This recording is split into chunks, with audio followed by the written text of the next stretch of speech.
Hey you guys, this is Frozen Fiction. I have two pieces of big news for you today, along with a little oops on my part. So on my channel it's called Frozen Fiction, and I've been calling it Frosty Fiction because like when I was coming up with the name, that's what I wrote down on the sticky note. And apparently when I was putting it into YouTube I wrote Frozen when I was supposed to write Frosty, so you know, whatever. I'm not changing it. It's Frozen. So what we have today, besides my two pieces of big news, I'm going to be doing book reviews on two of the books on my to be read list that I posted earlier. We will be starting off with The Iron Warrior. As I said before, this has been on my to reads list for a very long time, and then I moved it to my currently reads list, and it's been there for like over a year. So I was like, I should really finish this and stop reading other books instead of this one. That break between when I read the last one, The Iron Trader, and this one, it was really hard for me to jump back in because it just like continued without giving me much like information on what happened previously. So it made it kind of like difficult for me to understand and remember who the characters were. So I'm gonna try doing this without spoiling anything. I have notes because I'm not gonna remember all the points I wanted to bring up. So the basic plot points are pretty much Kieran, who is Meagan's son from the first series, is trying to save the Forgotten Fae, and like he's just being a total ass while he does it. Like that's how it's described in the book.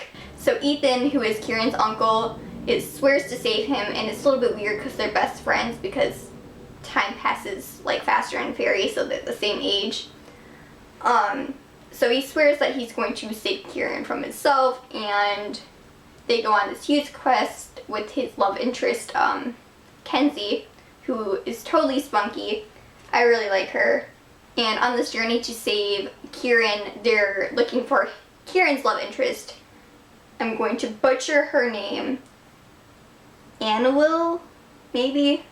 I don't know. So that she can save Kieran from himself because he's not listening to anyone else. They're like, maybe he'll listen to her. That never works well. And part of it, they get stuck in this like carnival world in Never Never, and like it kind of had something to do with the plot, but it was like a total side plot, and I didn't really like it. I thought it got really off topic, and like there were just like creepy killer clowns, because like, you know, when you have like a carnival you have to have killer clowns, and it was just like really stereotypical, and I think that usually she has much better writing with that, and I was just kind of like disappointed. There were a lot of parallels between this series and like her previous series with Kieran's parents.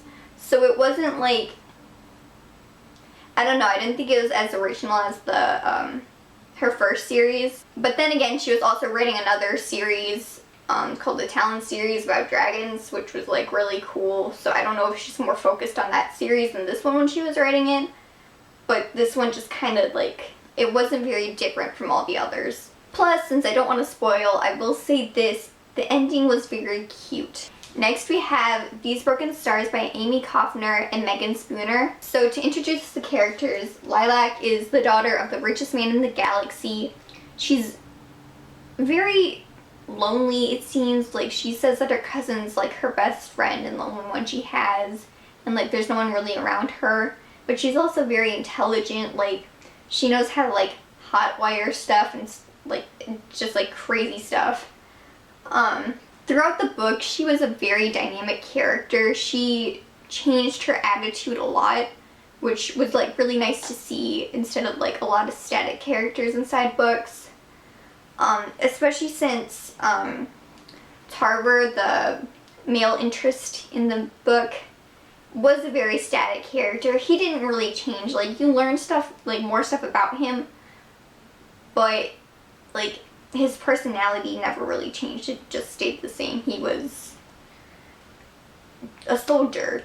So Tarver here is a young war hero from the colonies, and they didn't really describe in detail what he did, but they did say like he went to the military because he wanted to follow in the steps of his older brother, which I thought was like kind of cute. Not cute, but like it held a lot of meaning. The major plot points, without spoilers, there's like interrogation write-ups in between the chapters, which I thought was really interesting, and it like was vague enough that it didn't give away what happened in the chapter. And then at the end, it ties up the interrogation with like what happened on the planet. To begin, like at the beginning of the story, they're on this spaceship called the Icarus, and it kind of ties in with like the Greek mythology Icarus, who flew too close to the sun and then he like fell and, you know, died. I thought it was like kind of a Titanic like ship where it's like, oh yeah, it will never fail, and then like it fails, obviously. So then these two get stuck in a rescue pod together and actually like get to launch off, and everyone else like doesn't like get to the pods in time. Everyone else on this ginormous ship dies, which was like pretty horrible. And then like the only friends like Lilac had are now dead, and she's like blaming herself. She's like, if only I got to them in time. And Tarver's just kind of like, I'm a soldier, I have no friends, yada yada yada, I want to go home. But then once they're on this planet, their escape pod is damaged, so they can't like send out a distress signal, so they're going around to all the places on this planet looking for some sort of technology where they can be like, yo, SOS, help us! And they go to find the wrecked Icarus ship, hoping that they can send a signal from there. My final thoughts, it had a lot more romance than I was hoping for, because like, I love science, and I was hoping for like, yay, science! And it like wasn't. Her scientific descriptions also didn't make a lot of sense to me. Like, she tried to like describe what happened by using big science words, and it just like didn't mesh well, which like is okay since it's fiction, but like, I don't know, it kind of annoyed me. Finally, I think towards the ending, she like tried to rush it and like just get it over with, which kind of ended up with like not a lot of disclosures, which like is okay because there's a sequel. But at the exact same time, I was just kind of like, well, you have to wrap up at least a little bit of it for those of us who don't continue on to the second one. I'd still say it was like a solid book though. Up next, I'm going to be doing reviews on The Coldest Girl in Cold Town and The Monster Calls. I've been getting a lot of comments about how good The Monster Calls is, so I'm like really excited to read this, but I'm like putting it off like last, so then I like will get the other one done. Okay, moving on to the big news, which I've been like bursting with all day, and like I can't really talk to anyone about it because like all my friends haven't read these books yet, but they're my favorite.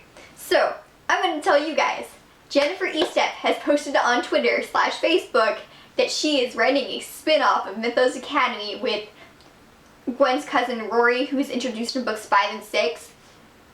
I am so psyched. She's like hoping they come out this fall, and I am just like so ready. I've been fangirling internally all day because like fangirling like externally in school gets you a lot of weird looks.